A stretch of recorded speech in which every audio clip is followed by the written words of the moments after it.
इधर अश्वत्थामा जब चला और वहां पर जाकर के देखा पांडवों के पुत्र बिल्कुल पांडवों की तरह लगते थे।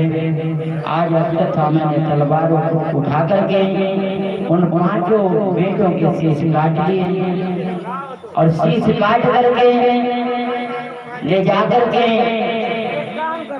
दे दिया है। कहने लगा हे दुर्योधन, मैंने अपना वादा पूरा किया। दुर्योधन कहने लगा ऐसे कैसे हो सकता है? जिनको मारने के लिए इतने बड़े बड़े वीर, हमारा कर्ण जैसा योद्धा परास्त हो गया, उन्होंने ये नहीं मार पाया तो इसने कैसे मार दिया है? आज दुर्योधन ने एक सर उठा कर जब दबाया तो सर टूट गया।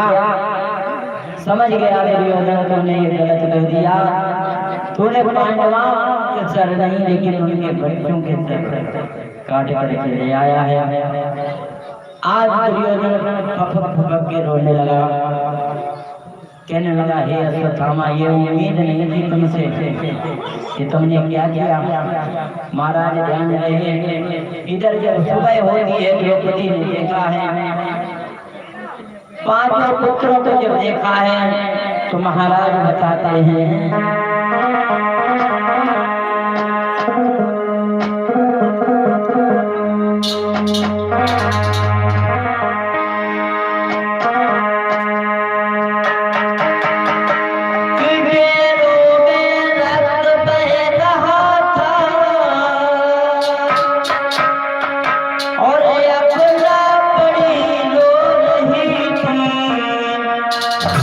द्रौपदी काल बिखराए हुए लालों पर पड़ी रो रही थी।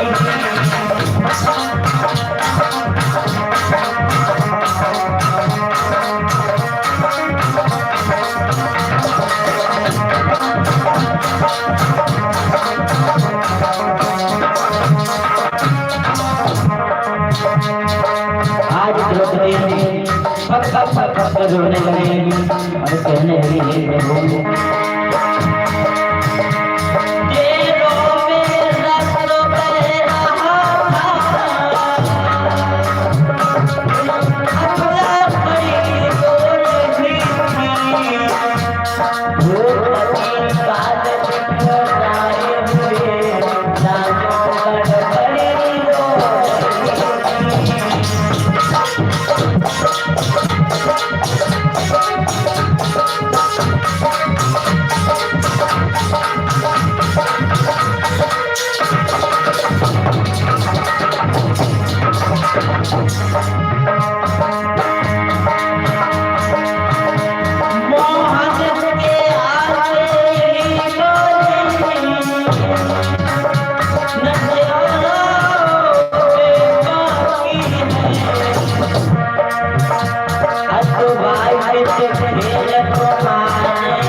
महाराज इधर जब पुत्रों को देखा है द्रौपदी रोने लगी, विलाप करने लगी। भगवान कन्हैया से कहने लगी हे कन्हैया आओ देखो हमारे पुत्रों को क्या दशा हो गया है, किस तरीके से हमारे पुत्रों की किसी ने हत्या कर दी। क्या तुम्हारे खेल में कुछ कसर बाकी है? हमारी कौन सी परीक्षा ले रहे हो? हमारा एक पुत्र मारा गया लड़ाई के बीच में, सारे सारथियों के बीच में हमारा अभिमन्यु मारा गया। हमारे 5 पुत्र थे, ये भी इनकी भी हत्या कर दी गई। क्या तुम्हारी लीला है? कहने लगे हैं हे द्रौपदी, प्रभु बोले ठीक है विचार नहीं किसी के भाग्य पर मेरा कुछ अधिकार। हमारा कोई अधिकार किसी के भाग्य पर नहीं है, क्योंकि बताया है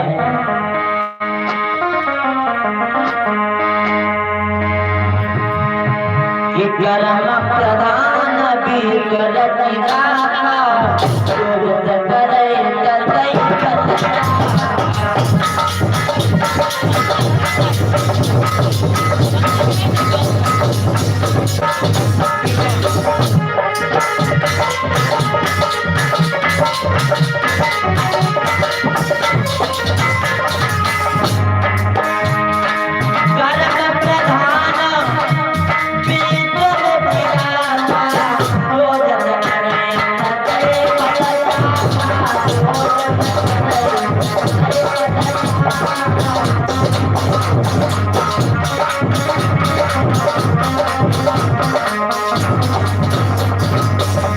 महाराज समझा कर्म जिसके जैसे कर्म उसको वैसा फल मिलता। इधर समझाते हुए कहने लगे, हे द्रौपदी तुम हम पे ताना मार रही हो, लेकिन सुनो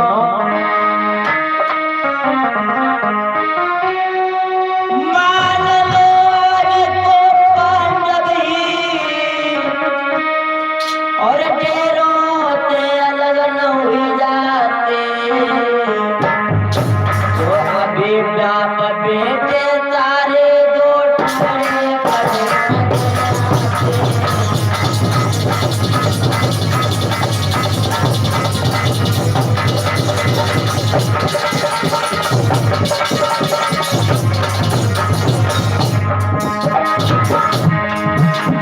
बोले हैं महाराज,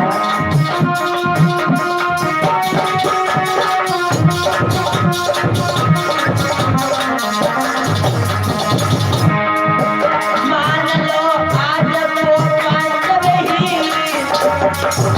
देशों से अलग न हो जाते, वो अपने बाप बेटे तारे दूर गए पड़े।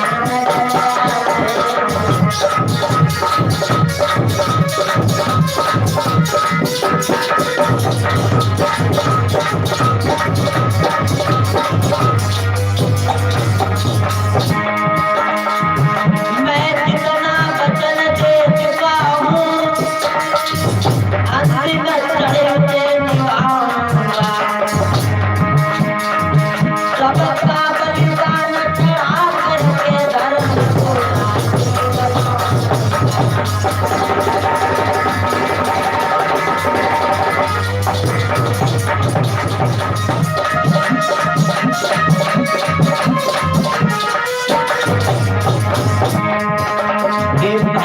भैया कही के तने गाना रो तने को समझायो, भैया कही के तने भैया रो पति को समझायो।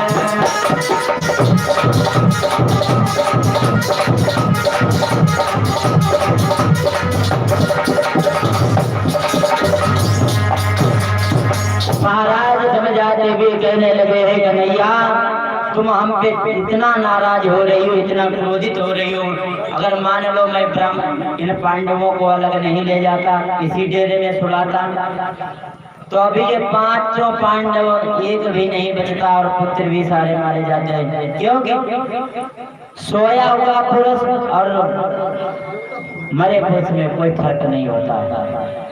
सोने में क्या पता चलेगा परीक्षित महाराज, अगर खूब सो रहे हो तो क्या पता चलेगा? अगर तुम सो दो और तुम्हारा चश्मा निकालने तुम्हें पता चली? नहीं चली। हाँ, तो सोया हुआ व्यक्ति और मरा हुआ व्यक्ति बात बराबर मानी जाती है। इसलिए पांडव अगर यहाँ सोए होते तो पुत्रों के साथ में इनका भी प्राणांत हो गया होता। आइए भगवान के चरण में दो लाइनें बोलेंगे, इसके बारे में हमारे परम श्रद्धेय पूनम शास्त्री जी के मुकाबले की कथा को थोड़े करेंगे तो महान कृपा होगी।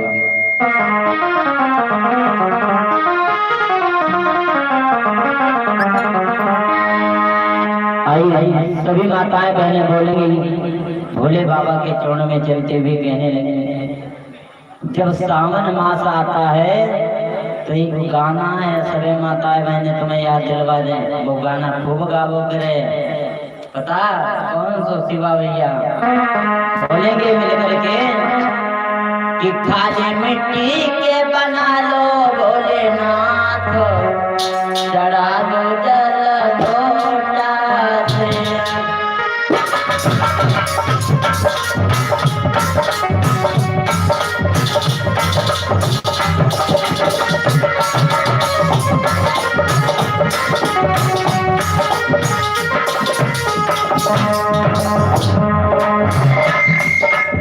जो इस पंडाल में बैठे हैं, पंडाल के अंदर सभी लोग हाथ उठाओ तभी मालूम चलेगा, और नहीं तो तुम्हारे सबके गाना ही अलबेले, इनके गाना नहीं हमारे समझ में आओ। बता ये तो और तेल पूजन जाए तो बड़ा अलबेले गाना गाने लगती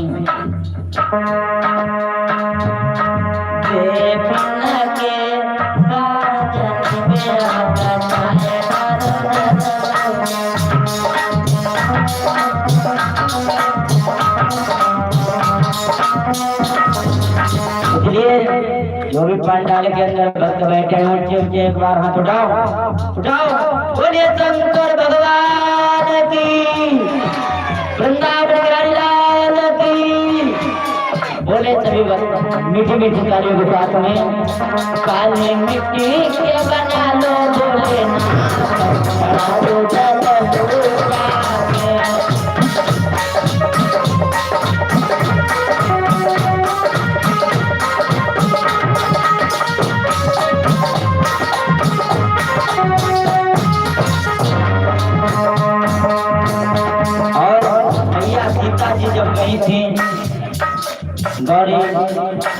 पूजन के लिए और मंदिर पर जब जा रही थी तब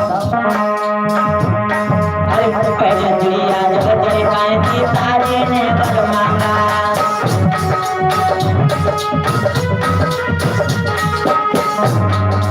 पहले दुनिया जगत जय सीता जी ने वर मांगा, दे दो रे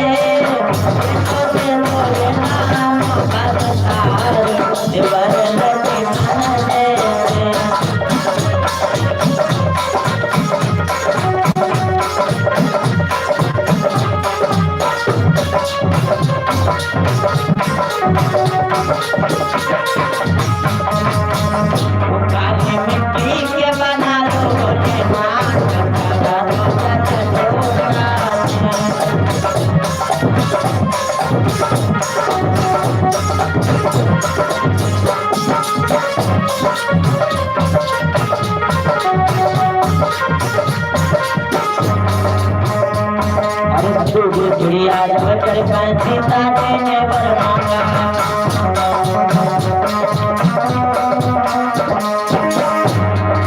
तुझे चिड़िया जब चढ़ सीता जी ने वर मांगा, और क्या दे दो रे दे दो रे दे दो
काली मिट्टी के बना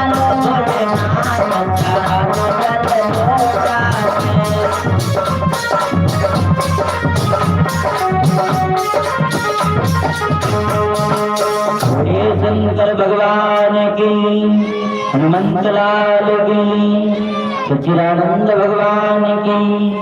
अब मैं अपनी गाड़ी को यहीं पर विराम देता हूँ। इसके आगे की चर्चा परम सर्वदेव दोनों शास्त्री जी के मुकाबले से कथा को शुरू करेंगे। तो महान कृपा होगी।